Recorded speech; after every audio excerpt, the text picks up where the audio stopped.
Hey, it's SourceFED and I'm Steve. And I'm William. Guys, the animal kingdom is awful. We think animals are all just cute little creatures who we share the earth with who we hope don't all die due to our ignorance, but it turns out most of them are just rapists. That might be a slight exaggeration, Steve. Now, let's check out this very scientific clip that scientists have been studying of a seal sexually assaulting a penguin.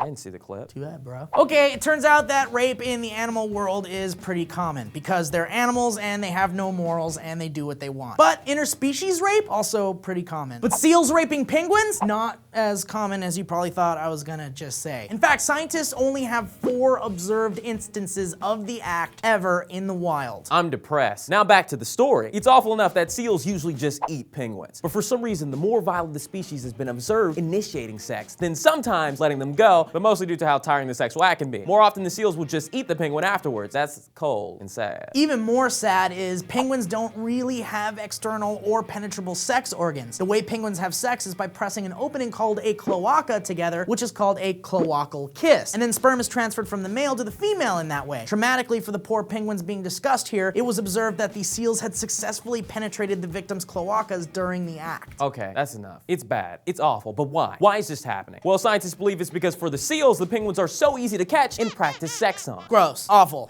Real bad. And remember when I said these acts weren't super common earlier? Well, apparently the first recorded instance of these attacks was back in 2006. The report back then speculated that the act may have been the behavior of a frustrated, sexually inexperienced seal, or something playful that turned sexual. Whatever the case, it happens and it's pretty sad. And what can we do about it? Nothing. There's nothing we can do. There's no happy ending here because they're animals. All we can do is shed a tear or two for the poor penguins and say a short logic poem like this. The animal kingdom is scary and harsh, but there's nothing we can do about it at all, and nothing matters. Cool, thanks, Will. So, what's the worst animal act you've encountered? We regrettably want to hear about it and potentially talk about it on Comment Commentary. I'm Steve Zaragoza. And I'm William Haynes. God, the animal kingdom cold! Why can't everybody live in harmony? Why can't we be friends? Why can't we be friends? Why can't we be friends? Why can't we be friends? Because I'm a seal and I'm gonna eat you, but I'm gonna make love to you first. I'm a penguin.